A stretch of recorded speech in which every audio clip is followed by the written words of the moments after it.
Now that we've gone through all of the types of synovial joints, the next section is going to get into the official names of movements at a joint. I've said the words like bending and straightening or back and forth and side to side movement so far in this lecture, but from this point on, I'm going to use the proper anatomical terms that we're about to get into. So what we describe generally as bending and straightening is officially called flexion and extension. The definition of flexion is to decrease the angle between two or more bones. The definition of extension is the opposite of that. It's increasing the angle between adjacent bones at a joint. The flexion movement is a bending action. So think about anatomical position. Think about starting in anatomical position. We might consider this like the straight position. Any sort of bending action from that position would be considered flexion, and any sort of return to straight is going to be considered extension. So bending at the elbow is flexion of the elbow, and then straightening is going to be the extension. When we start in anatomical position, the bending of the wrist is an anterior movement, palms facing forward. That's flexion of the wrist. Extending would be returning back to anatomical position, returning back to flat. Now, some joints do allow hyperextension. They allow us to move beyond the straight position. The straight position for our wrists is, again, anatomical position right at the starting point, but you can definitely bend your wrist in a backwards direction. Well, that's considered hyperextension. That is moving beyond the straight position, hyperextension. So flexion is the anterior movement. Extension is the posterior movement of the wrist. Flexion is an anterior movement and extension is a posterior movement of the elbow.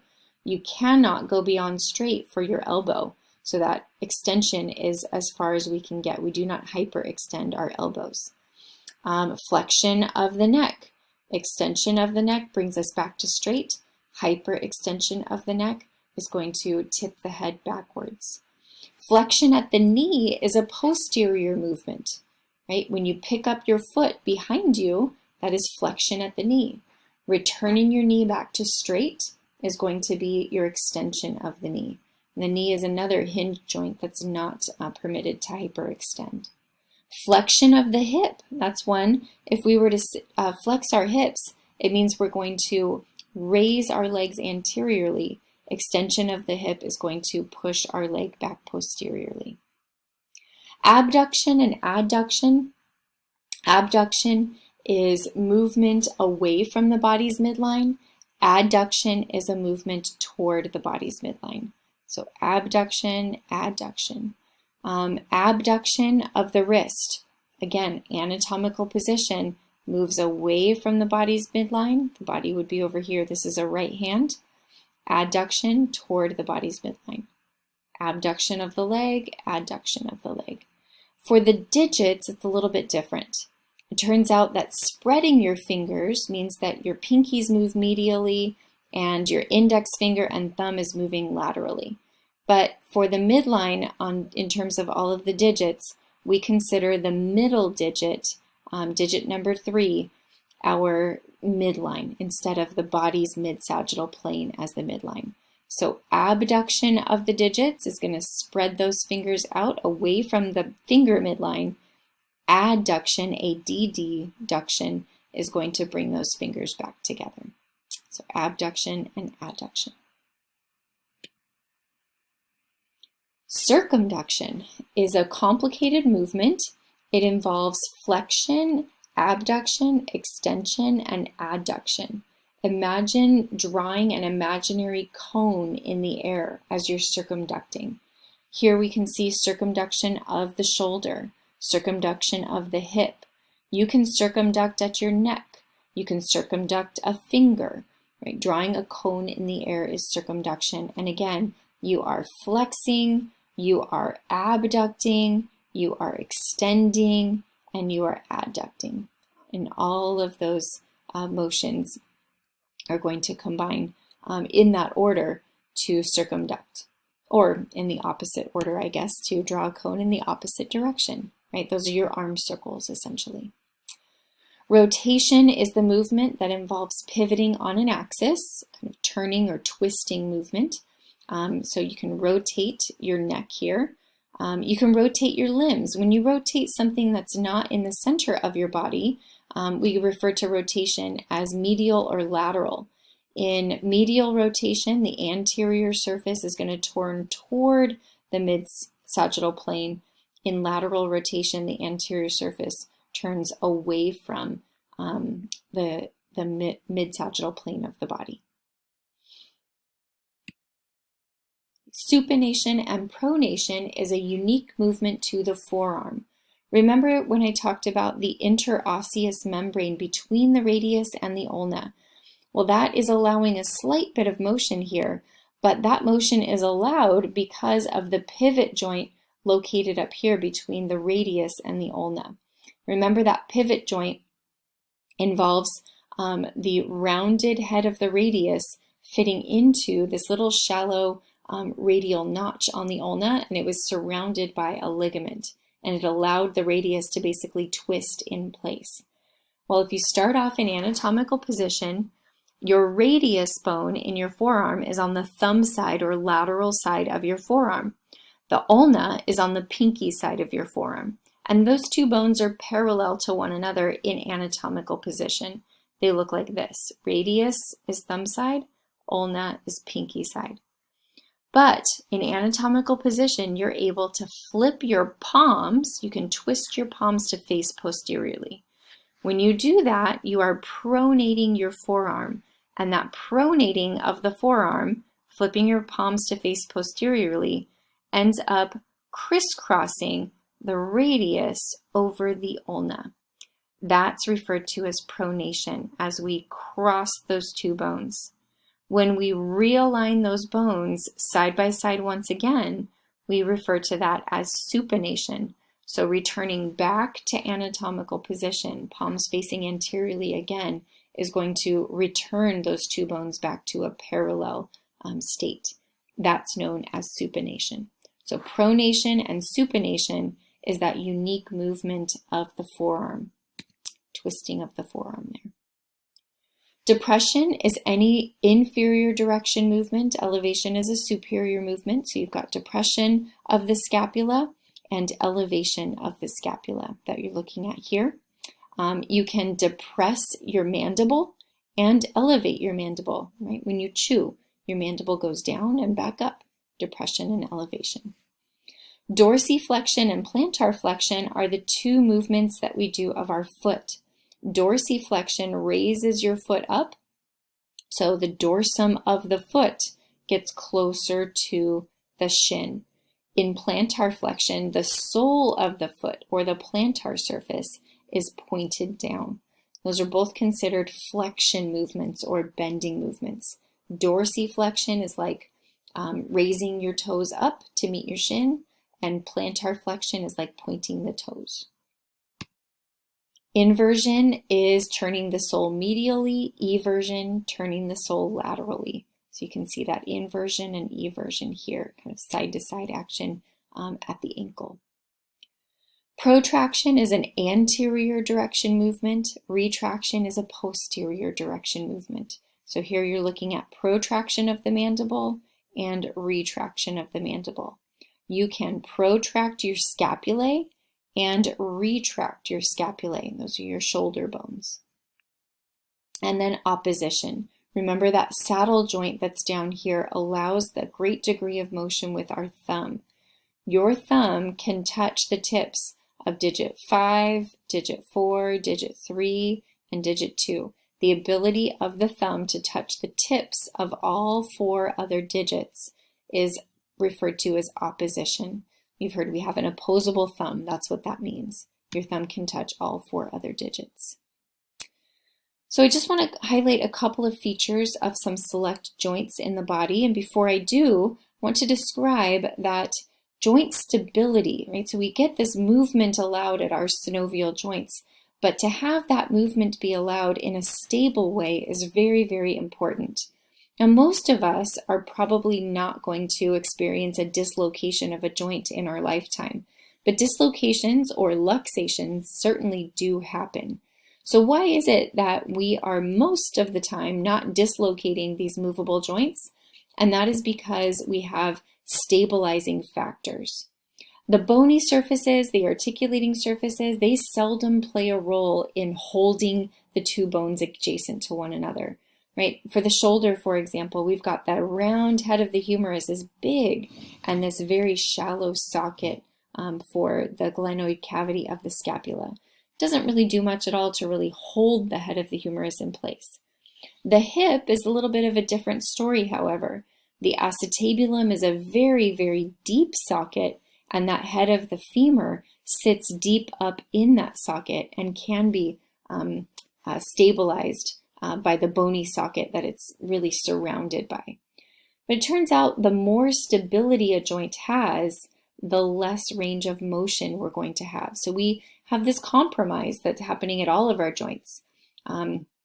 Stability has an inverse relationship to range of motion.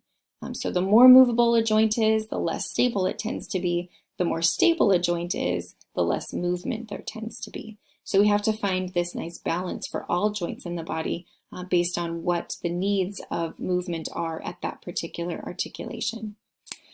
So what else is going to stabilize joint? If it's not the bony surfaces, what's going to primarily stabilize joints are going to be ligaments and muscles. Remember that ligaments are strips of dense, regular connective tissue, so lots of collagen running parallel to one another, essentially a bunch of collagen ropes. Those ligaments are going to hold bone to bone or sometimes bone to cartilage. When they cross a joint holding bone to bone, they can really stabilize a joint. But the more ligaments a joint has, the less movement a joint is going to offer. So we have to have this nice balance of ligaments. One of the most important stabilizing factors of joints that prevents any sort of dislocation or joint damage is muscle tone. Muscles are organs that attach to two or more bones, always crossing at least one joint for our skeletal muscles. So these skeletal muscles that cross our joints are holding onto the bones by tendons, and a little bit of tension, a little bit of contraction of that muscle is enough to stabilize and really hold the two bony surfaces together.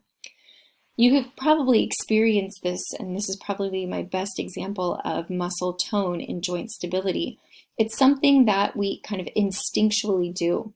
If you've ever had somebody grab your arm and pulled you, one of the first things that you do is tense up. You contract muscles around your shoulder, around your hip, around your elbow, and around your wrist. And the contraction of all of those arm muscles, just from that little bit of tension that you're providing, is going to help prevent any sort of damage to those joints when somebody pulls on your hand or pulls on your arm, trying to get you to maybe turn around or move in an opposite direction. So that muscle tone, that contraction of the muscle, is really holding the articulating surfaces together and helping to stabilize joints. Let's go ahead and take a closer look at the shoulder. So the shoulder joint, again, is it is the most freely movable joint in the body, but the price we pay for that degree of mobility is a lack of stability. The shoulder or glenohumeral joint is your second most easily dislocated joint in the body. What does help to stabilize the glenohumeral joint, most of us probably won't ever dislocate this joint, but the reason for that is because of some of the stabilizing factors. One of which is a rim of fibrocartilage that we find. It's located inside of the joint capsule, so inside of the synovial cavity, surrounding the glenoid cavity, which is that surface, the socket surface of the scapula. Here we're looking at a lateral view of the right scapula. We can see that bony surface, this is the glenoid cavity. The extra rim of fibrocartilage makes it just a little bit deeper. It's not a lot, not a ton. Here in this anterior view, this is a coronal section. Here is the, again, glenoid cavity of the scapula and the extra little rim of fibrocartilage. makes it just a tiny bit deeper. So that's known as the glenoid labrum. There are a number of ligaments crossing from humerus to scapula, anteriorly, posteriorly. We have scapula to clavicle, all kinds of ligaments that are helping to stabilize this joint. The most important stabilizer, of course, is muscle, and we've got two sets of muscles. So the biceps brachii muscle, this is the tendon of that muscle. Biceps brachii muscle is located in your anterior brachial region of your arm. The tendon of that muscle wraps right through between the greater tubercle and the lesser tubercle of the humerus. It's known as the intertubercular groove, and it wraps right over the head of the humerus and attaches to the scapula. And that muscle really pulls the head of the humerus into the scapula, holding this in place quite nicely. The rotator cuff muscles are a set of 4 muscles. There's one muscle anterior that covers the anterior surface here. It's called the subscapularis muscle. And then the other 3 are located posterior. And all of those rotator cuff muscles, the anterior muscle, as well as the 3 posterior muscles, are all going to help attach and hold, really hug the head of humerus in place there on that glenoid cavity of the scapula. So I just wanted to mention those stabilizing factors, muscles being the most important stabilizing factor of the glenohumeral joint. Again, this is the second most easily dislocated joint in the body.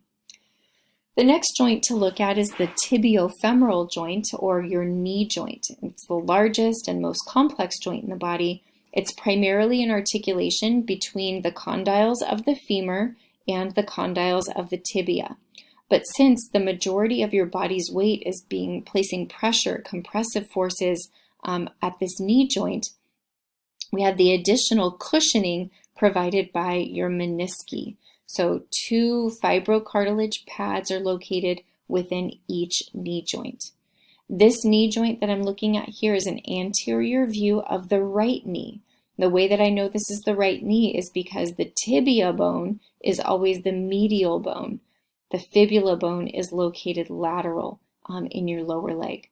I think of tibia on the big toe side. It's the bigger bone, looks like a big T. It's got to be on the big toe side of the lower leg, which is the medial side of your leg. So let's go ahead and jump into the features of the knee. Again, these fibrocartilage menisci, sometimes they're called the semilunar cartilages, they help to allow the condyles of the femur to simply glide and rock on the surface of the condyles of the tibia. The medial condyle and the lateral condyle are going to sit right here on the medial meniscus and the lateral meniscus. Now, fibrocartilage is really strong and able to resist the compressive forces that are exerted upon this joint here by the weight of your body. We also have some stabilizing factors to maintain the hinge movement, this flexion and extension movement only. And those stabilizing factors are ligaments. There are 2 crisscrossing ligaments that are within the joint capsule, known as the cruciate ligaments, anterior cruciate and posterior cruciate. Anterior and posterior is defined as their positioning, their attachment points on the tibia. The collateral ligaments are located outside of the joint capsule. So we have a lateral collateral ligament articulating the lateral epicondyle of the femur down to the fibula. And then we have a medial collateral ligament from the medial epicondyle of the femur down to the medial surface of the tibia, right adjacent to the tibia's condyle here. So lateral collateral and medial collateral ligaments. This is a lateral view, kind of a side view of the knee joint. You can see the menisci, you can see the patella anterior to the synovial capsule here. And again, everything in purple is synovial membrane. Synovial membrane was going to cover any structure inside of a joint that's not already cartilage or covered in cartilage. So, of course, the light blue that you're seeing, that's all the hyaline cartilage, the articulating cartilages covering the surfaces of these bones. So knee injuries are common, and they are common when the knee is forced in a direction it's not designed to move in. Knees are only designed to flex and extend. So flexion and extension is the anterior and posterior movement, or actually posterior is flexion and then anterior is extension. If there is any sort of abnormal force that forces the knee into an abduction or an adduction scenario, then that's likely to tear some of these ligaments that are designed to prevent that unwanted side-to-side, unwanted abduction and adduction. A lateral blow to the knee, for example, would elevate the medial condyle of the femur, potentially tearing the medial collateral ligament and the anterior cruciate ligament. Anterior cruciate ligament damage is more common than posterior cruciate because in a flexed position or a bent position, the anterior cruciate ligament is more tense. There's more tension on that ligament than there is the posterior cruciate ligament. All right, other interesting joints to mention. The TMJ is your temporomandibular joint. Oftentimes that's used to describe inflammation of this joint, but the temporomandibular joint, we all have two of them actually, one on the right and one on the left. That's the joint between the mandibular condyle and the mandibular fossa located on the temporal bone. This is your joint for your jaw, and this is the number one most easily dislocated joint in the body. Your jaw is really extremely movable. We've got this ability to elevate, depress. We can protract and retract that mandible. We can move your mandible kind of side to side. It's called excursion. That's what we do when we're like chewing around. Cows are really good at that, kind of rotating that mandible side to side. So that's all the movement. But the degree rate of movement is going to result in a lack of stability. And this is the most easily dislocated joint in the body.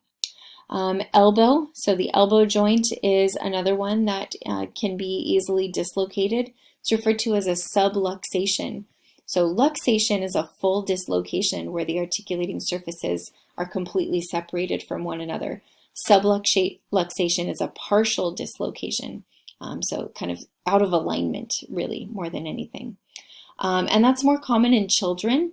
As children's muscles are not very strong, and once they start kind of laughing and goofing off, they start to just turn into limp biscuits anyway. So, those games you play at the park with your kids sometimes, you might spin them around in circles, right? Always hold them under their armpits, under their axillary regions.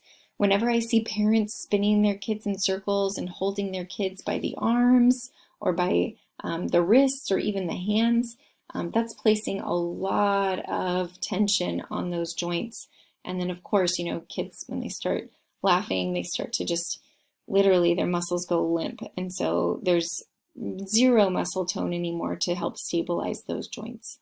So just be careful. Most of these kinds of subluxations of children's joints occurs through play. So just be gentle with your kids' joints, or any kids' joints for that matter. And then the last one down here is the coxal joint, or your hip joint. Again, I mentioned it's a really deep acetabulum that holds the head of the femur in place. There's a lot of ligaments and a lot of muscles surrounding this joint, so it is a very strong joint. But it's at its weakest when your hip is flexed and laterally rotated. This is a common sitting position when your hip is flexed, or when you're sitting, your hip is in a flexed position. And lateral rotation is just kind of turned out to the side a little bit, or even medial rotation will actually be a weak position for the hip, for the coxal joint.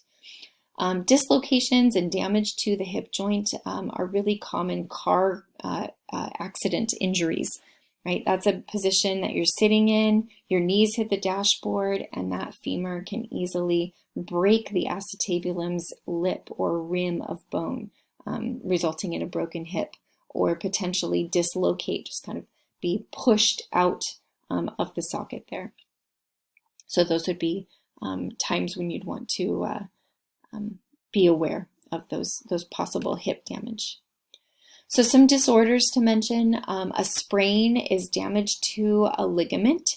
A strain is damage to a muscle. Muscle is much more vascular than your dense, regular connective tissues in tendons and ligaments, ligaments in particular. So sprains, ligament damage, take a really long time to heal versus a muscle strain, which is very vascular, can heal very quickly. Luxation is when the bony surfaces come out of alignment. That is a dislocation. They're no longer articulating the way that they should. Torn cartilage can occur, and that can be quite painful, particularly a torn meniscus or the fibrocartilage labrum that we find of the shoulder joint. The glenoid labrum could tear, and that can result in more friction inside of our joints, and that results in pain. Bursitis or tendinitis is inflammation of the bursa or the tendons. So tendons are the attachment points of muscles, and that can happen if there's too much movement at a joint. Overusage of a joint can allow tendons to rub against one another, or tendons to rub against bones or ligaments or any other structure in the area. Bursa, I forgot to mention, let me go back here. Bursa are these fluid-filled packets. They're actually little membranes filled with synovial fluid, but they don't encircle any sort of joint. They're like an extra little bubble of synovial fluid to help prevent friction. When this muscle's moving and contracting, we don't want it to rub against the ligament or tendon of any other structure around. And so the bursa provides an extra little fluid-filled bubble to help prevent that friction between these structures that could potentially rub against one another.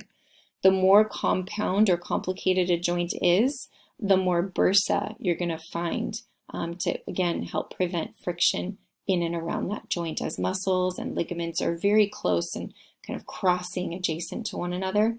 You wouldn't want them to be rubbing against one another during any movement. So if there is excessive movement and the bursa do become irritated, that results in bursitis or inflammation of the bursa, and that can be extremely painful as well. And finally, arthritis is inflammation of the joint itself. There are many different causes of arthritis. I've listed 3 of the more common causes here. Osteoarthritis is kind of your standard wear and tear type of arthritis. This is associated with aging and overuse. Repetitive motions can lead to this type of inflammation of the joint capsule. That's osteoarthritis. Rheumatoid arthritis is an autoimmune disorder where the body's own immune system, your white blood cells, begin to attack the synovial capsule, and that can lead to inflammation of the capsule, also very painful, known as rheumatoid arthritis. It's an autoimmune disorder and can be treated by suppressing the immune system. And then finally, gouty arthritis, also known as gout, is a metabolic disorder. So this is caused by the buildup of a waste product in our bloodstream. And this particular waste product can filter into the synovial fluid, and when it does, it can crystallize.